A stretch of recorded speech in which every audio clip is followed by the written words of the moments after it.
Nas aulas anteriores, falamos sobre projeto de pesquisa e sobre o problema da pesquisa.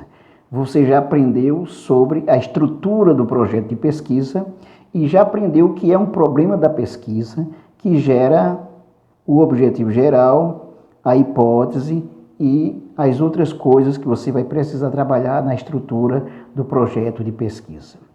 Na aula de hoje, vamos falar sobre a introdução. Para que serve a introdução? Bom, a introdução, ela é uma apresentação do seu trabalho, do seu projeto.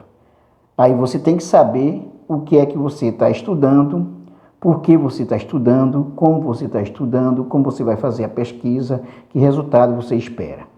Pois bem, então vamos lá. Introduzir um projeto significa colocar para o leitor os pontos essenciais a serem trabalhados na pesquisa. Essa é a questão central. Nessa introdução, se busca atender de forma sucinta as seguintes perguntas. O que estudar? Aí você tem o objeto de estudo. Por que estudar? Por que você vai estudar? Certo? Então você precisa saber por que você vai estudar. Esse aí está relacionado, inclusive, aos seus objetivos da pesquisa. Como você vai estudar? Aí está relacionado à metodologia. Para que você vai fazer essa pesquisa? Então, aí você está relacionando à justificativa. E quais os resultados esperados com essa pesquisa, né? Que conclusão você espera dessa pesquisa?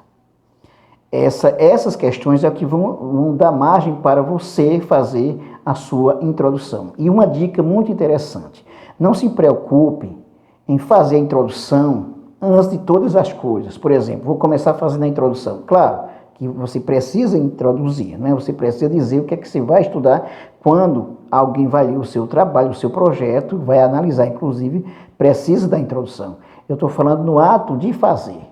Para isso, leve em consideração primeiro o problema, os objetivos, e quando você tiver muito claro isso, que trabalha inclusive metodologia, aí você vai pensar, vai escrever a sua introdução. Então a introdução é uma apresentação do seu trabalho. Vamos então aos objetivos que se dividem em geral e específicos. O objetivo geral se baseia no problema, você já viu isso, e a partir daí se traçam os objetivos também específicos. Vamos a um exemplo. Como as adolescentes pobres lidam com a gravidez? Esse é um problema. O objetivo geral que você tem aqui é verificar como as adolescentes pobres lidam com a gravidez. Aqui a gente está destacando a gravidez na adolescente pobre, das pessoas pobres, das adolescentes pobres.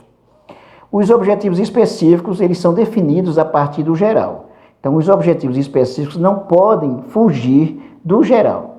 Lembre que você vai estudar sobre a gravidez da adolescência, já foi apontado aqui o objetivo geral. Então, vamos lá a 2 exemplos.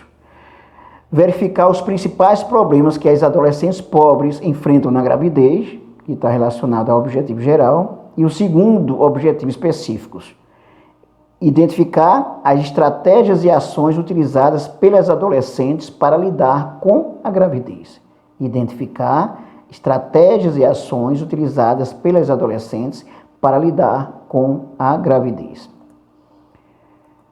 Para definir os objetivos, é indicado, pessoal, que eles não sejam em grande quantidade. Por que isso? Porque pode dificultar o seu trabalho de pesquisa pode não ser viável. Então, isso vai ser muito interessante. Se você tem muitos objetivos, você se compromete mais. Você vai precisar de mais hipóteses. Tá aí? Então, é isso que você precisa pensar. Agora, e a hipótese? O que significa isso? Parece uma coisa complicada, né?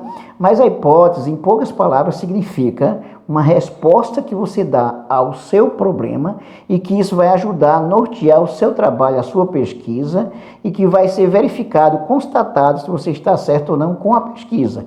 Afinal, você vai realizar uma pesquisa porque você não sabe as respostas. Então, você vai trabalhar com alguma coisa, uma possibilidade. Então, a hipótese orienta a sua pesquisa. Eles devem partir do problema e do objetivo geral. Não pode fugir disso, porque senão você não vai saber como fazer esse seu projeto, a sua pesquisa. Vamos a um exemplo. A hipótese consiste em uma afirmação a partir da experiência e de conhecimento sobre o tema, contanto que apresente resposta lógica, coerente e possível de ser testada com a pesquisa. Significa antecipar algo que será ou não confirmado na sua pesquisa. O que vai confirmar é a sua pesquisa.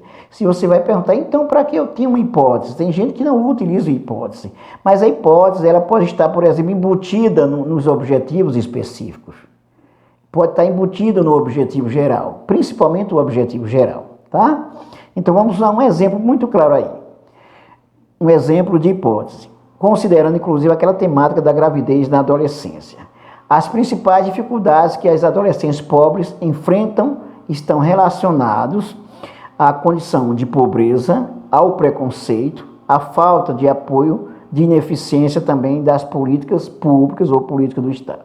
Vamos deixar claro isso. As principais dificuldades que as adolescentes pobres enfrentam estão relacionadas à condição de pobreza, ao preconceito, à falta de apoio e à ineficiência das políticas públicas ou ineficiência do Estado. O que é que você está dizendo aqui? Olha, a grande dificuldade da gravidez na adolescência, como é que elas vão lidar com isso, ela está mais relacionada a preconceito, à falta de políticas públicas e à falta de apoio. E é isso que vai nortear a sua pesquisa até para você fazer seus objetivos específicos e você pensar como realizar a sua pesquisa. Em geral, a hipótese ela é uma afirmação que você dá. Agora ela pode estar embutida no seu objetivo geral e nos seus objetivos específicos. Existem instituições, por exemplo, que exigem hipóteses. Existem determinados tipos de pesquisa que elas exigem claramente a hipótese, principalmente as pesquisas, por exemplo, relacionadas às ciências da natureza, então, que tem as hipóteses. Mas as pesquisas também nas ciências sociais, elas têm as hipóteses, nem que seja embutida no problema e nos objetivos geral e específico. Bom, pessoal, essa foi a nossa aula. Na próxima aula, nós vamos tratar da justificativa. Como é que se justifica um projeto de pesquisa e por que é importante a justificativa. Não esqueça de se inscrever no nosso canal, de dar um like e de ativar o sininho para receber as nossas novidades. E também compartilhe e divulgue os nossos vídeos e acesse a nossa playlist de Sociologia, Ciência Política, Atualidade, Cinema e Literatura, Metodologia Científica e muito mais. Até mais.